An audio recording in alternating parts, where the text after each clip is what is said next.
Wara li naqas milli jippreżenta d-dokument tiegħu ta' qabel il-budget, il-kap tal-Oppożizzjoni fl-attività tal-partit tiegħu il-ħadd filgħodu it-tanta jirredikola l-iżviluppi u t-titjib kollu li seħħ f'pajjiżna bil-qal li l-gvern għal dawn l-aħħar 11-il sena ma kellu l-ebda viżjoni għal pajjiżna.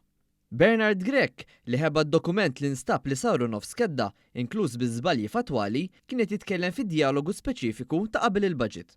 Ironikament ukoll mar f'Bormla biex jitkellem dwar dan, fl-istess lokalità fejn il-Partit Nazzjonalista fl-aħħar elezzjoni spiċċa l-ewwel darba ma jeleġġi l-ebda kandidat għal kunsill lokali.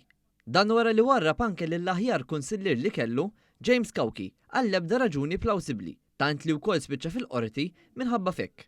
Matul id-dialogu, il-kap nazzjonalista baqa' lura milli jippreżenta idea ġodda għal budget sussegwenti, iżda minflok spiċċa jindirizza s-suppost li se jkun qed joħroġ fil-budget ta' għada.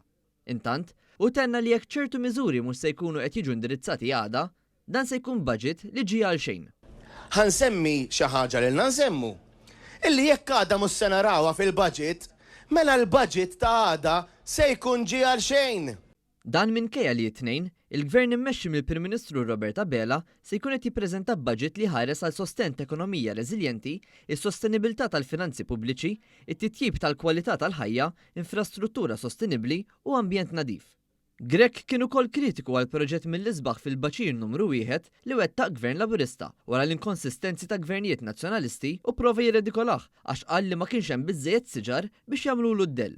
Din tal-aħħar hija eżempju ċar tal-inkonsistenza min-naħa tal-Partit Nazzjonalista hekk kif kien Kunsill Nazzjonalista li oġġezzjona l-proġett tal-Imsida Creek, proġett li se jkun 60% minnu spazju miftuħ bi pjazza kbira daqs dik tal-Pjazza ta' San George fil-Belt Valletta.